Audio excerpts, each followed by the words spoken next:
Nah, di jalan turun itu dari kejauhan aku ngelihat ada dua pohon kelapa sawit itu menghadang di tengah jalan seperti gapura selamat datang. Dan begitu kita ngelihat wajah perempuan itu berubah, hancur, pokoknya hancur lah. Terus dia terbang sambil ketawa. Kalian mau kemana? Kalian juga nggak bisa pulang. Disinilah tempat kalian. Dan ibu Assalamualaikum warahmatullahi wabarakatuh. Ketemu lagi sama gue, Johan. Oke sob, kali ini saya akan membawakan sebuah cerita ini tentang pengalaman pribadi saya yang terjadi pada tahun 2022 kemarin. Kurang lebih itu kisaran bulan 1. Jadi ceritanya aku masuk atau tersesat ke kampung setan atau kampung arwah, nggak tahu itu namanya kampung apa. Oke, nggak usah berlama-lama lagi, langsung aja kita ke scary horror.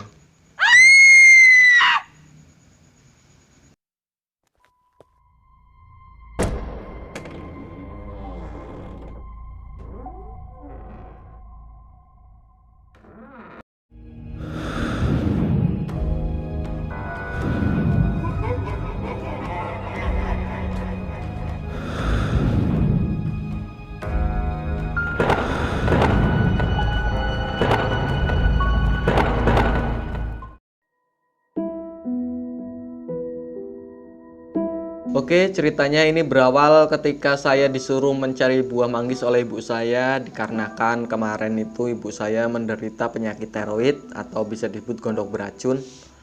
Nah, jadi pada siang hari itu aku sama temen aku nyari buah ke toko buah manggis itu, ke toko-toko buah yang ada di pinggiran jalan dari Lampung Tengah sampai ke Lampung Selatan. Untuk detail tempatnya saya nggak akan kasih tahu. Oke, jadi sekitaran jam 11 siang itu aku sama temen aku ini namanya Muhid. Nah, jadi kita berangkat dari jam 11 siang itu dari Lampung Tengah. Setiap toko buah itu kita berhenti di situ, kita tanya buah manggis ada apa enggaknya, dan ternyata nggak ada. Setelah dari toko itu kita ke toko yang lain lagi, ke toko yang lain sampai di Lampung Selatan. Itu ternyata kita nggak nemuin buah manggis. Nah, setelah di Lampung Selatan itu aku nelpon lah ibu aku, katanya suruh balik aja karena nggak nemuin buah manggis, kata ibu aku. Oke, singkat cerita, aku ngabarin temen aku, dia itu kebetulan lagi nanam semangka. Nanam semangka di sekitaran tempat yang aku berhenti di situ di Lampung Selatan itu. Aku nelpon temen aku, minta kasih lokasi dia di mana, minta Sherlock. Nah, setelah dikirim Sherlock sama temen aku langsung berangkat lah dari toko buah yang terakhir itu ke tempat temen aku ini namanya Toto. Nah, setelah perjalanan itu kan si Muhid itu di depan, aku yang di belakang yang make map buat ngarah-ngarahin si Muhid ini, dia yang di depan. Nah, selang beberapa lama setelah kita jalan lumayan jauh dari toko buah itu, hujan di situ, hujan gede. Kita berhentilah di sebuah pondok. Itu pondok bekas orang jualan kalau nggak salah itu. Kita nunggu hampir setengah jam, nunggu hujan reda. Singkat cerita, setelah hujan reda, aku sama si Muhid ini lanjutin lah perjalanan. Nah, gantian aku yang di depan, dia yang di belakang.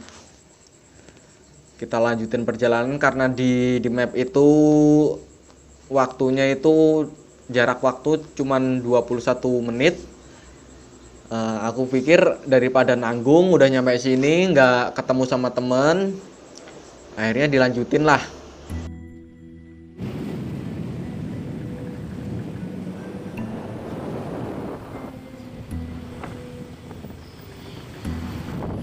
Singkat cerita, kita melanjutin perjalanan itu nggak tahu itu kita di jalan mana itu kita nggak tahu. Yang penting kita ngikutin map.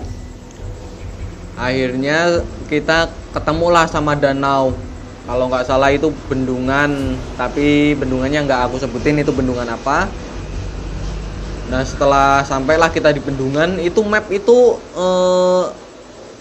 mentok di situ dan mengarahkan kita harus lewat danau itu. Kita harus lewat danau, harus nyebrangin danau. Tapi karena kita bingung, akhirnya aku telepon lah si Toto ini. Begitu aku telepon, aku minta Sherlock lagi, siapa tahu mapnya error atau gimana. Aku suruh dia Sherlock.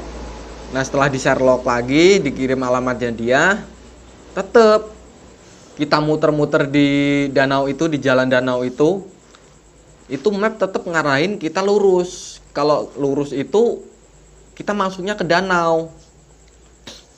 Nah setelah beberapa waktu di situ, kurang lebih setengah jaman di situ, kita putar lagi, nemuin orang sedang mancing. Nah kita tanya ke jembatan baru. Kita tanya, Mas, arah ke jembatan baru yang kemana ya? Dia bilang, oh Mas, yang lurus aja, ntar ketemu jembatan baru. Emang Masnya dari mana? Kata. Kita dari Lampung Tengah, Mas. Kok jauh amat ke sini? Mau ke tempat temen lagi nanam semangka. Nah akhirnya selang beberapa waktu kita ngobrol-ngobrol sebentar sama orang yang lagi mancing itu, akhirnya kita ngelanjutin lah perjalanan. Setelah kita ngelewatin gunung-gunung itu, akhirnya kita ketemu lah camp temen aku itu yang namanya Toto itu. Kita stay di situ kurang lebih itu sekitar jam 5-an, jam 5 sore. Kita ngobrol-ngobrol, ngerokok, main game. Nah, singkat cerita, maghrib di situ, kedenger azan maghrib.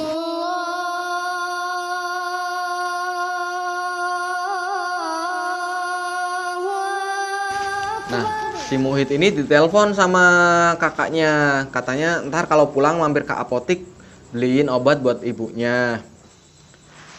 Karena takut nggak keburu kita sampai ke Lampung Tengah, apotik udah tutup. Akhirnya kita selepas azan itu kita langsung pulang. Nah sebelumnya si Toto ini udah bilang, udah tanya mau lewat jalan mana.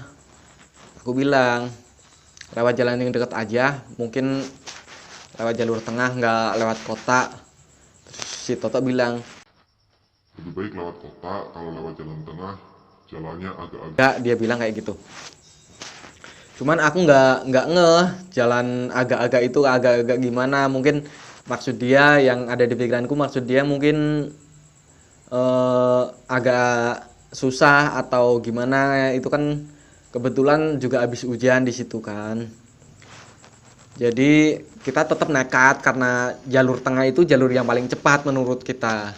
Jadi setelah azan maghrib itu akhirnya kita keluar dari campnya si Toto. Nah karena jalannya rusak dan emang Muhid itu bukan motor Muhid yang punya motor, itu motor aku. Jadi dia bilang, kamu aja, orang kamu yang punya motor, jadi mungkin kamu lebih hafal kendali-kendalinya itu kayak gimana. Nah akhirnya aku yang di depan lah.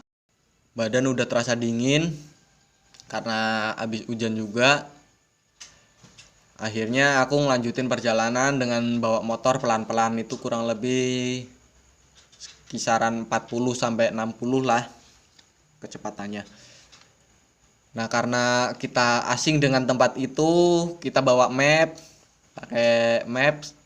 Lama-lama di situ rumah space-nya makin luas. Antara rumah satu dengan rumah yang lain itu space-nya makin lebar, makin luas. Dan akhirnya singkat cerita kita masuklah ke bener-bener itu nggak ada namanya kampung, nggak ada yang namanya hutan. Nah itu kisaran jam 7 kalau nggak setengah 8 itu. aku di situ udah ya, di situ tempatnya gelap, kebun ya, namanya hutan ya, kebun-kebun, nggak tahu itu kebun sawit, kebun karet atau apa, aku nggak bisa nentuin. Nah, setelah itu ada jalan turun. Nah, di jalan turun itu dari kejauhan aku ngelihat ada 2 pohon kelapa sawit itu menghadang di tengah jalan seperti gapura selamat datang gitu. Nah, di pohon kelapa sawit itu jalannya itu pengkolan tajam banget. Nah, di situ aku berhenti. Si Muhid tanya, kenapa Cung berhenti? Kalau teman-teman aku manggil aku Cucung. Si Muhid tanya, kenapa Cung berhenti? Terus aku jawab, kamu nggak ngelihat itu ada di depan itu ada pohon kelapa sawit menghadang di jalan? Mana ada pohon kelapa sawit? Nah, terus aku ngelihat, bener-bener ngelihat lah, maksudnya aku mengamati, dan ternyata itu pohon kelapa sawit nggak ada. Terus kata si Muhid, mungkin kamu kecapean atau kurang konsentrasi karena emang cuacanya dingin, pelan-pelan aja bawanya. Nah, habis itu aku ngelewat, maju terus jalan. Gak selang beberapa waktu, Muhid tanya, Cung, di sini belum ada lampu ya? Kok banyak rumah yang nggak ada lampunya? Karena aku mungkin terfokusnya dengan jalan, jadi aku nggak ngelihat rumah-rumah itu. Begitu aku nengok ke kanan dan ke kiri, ternyata benar di situ banyak rumah yang nggak ada penerangan pakai lampu listrik. Jadi itu rumahnya rumah zaman dahulu, rumah-rumah masih rumah papan, dan penerangan itu masih pakai lentera atau penerangan yang pakai minyak tanah. Aku di situ nggak berpikir aneh-aneh ya, aku berpikirnya syukurlah di sini udah nemuin desa. Pikiran agak-agak tenang gitu kan.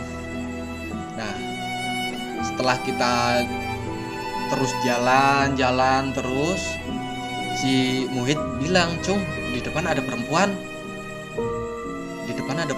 Aku nggak ngelihat. Nah, begitu setelah dekat aku sama yang dibilang si Muhid ini, aku ngelihatlah perempuan itu. Kita berhenti di situ. Mungkin awalnya kita berpikir kalau yang namanya di Lampung ya rawan dengan begal atau apa. Tapi kita berpikir lagi, itu kan perempuan, nggak mungkin perempuan mau berbuat yang kayak gitu. Nah, akhirnya kita berhenti. Kita tanya, Mbak, ngapain di sini gelap-gelapan? Terus si perempuan itu ngejawab, Di sini rumah saya, Mas. Emang Mas mau kemana? aku mau pulang, Mbak. Kita mau pulang, Mbak.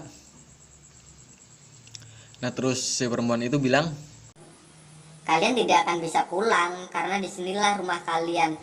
dan begitu kita ngelihat wajah perempuan itu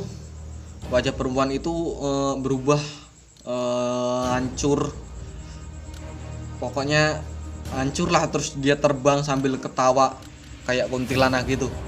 Akhirnya kita naik motor, kita tancap gas dengan kelajuan yang lumayan kencang. Nah, habis itu hujan di situ.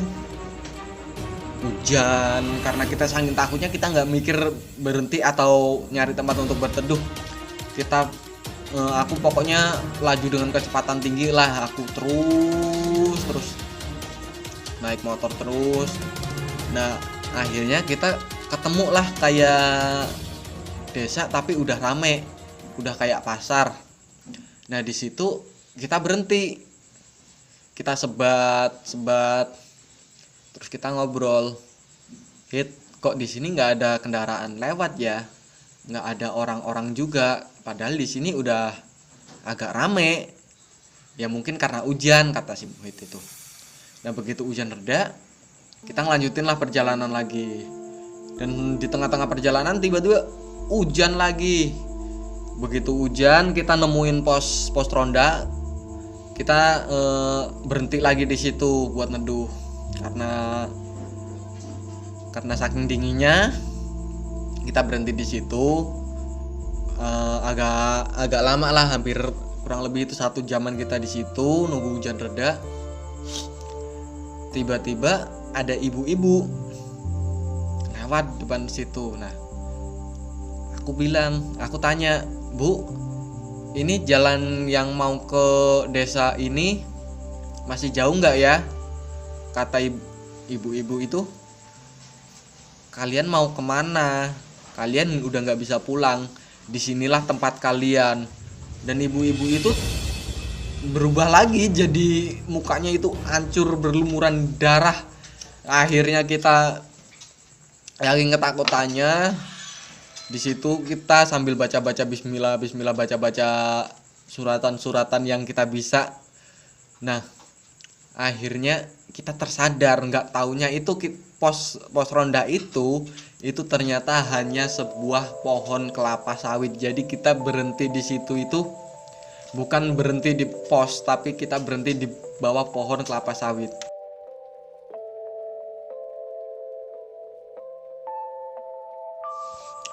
Oke, singkat cerita kita masih dalam keadaan kedinginan tengah hutan.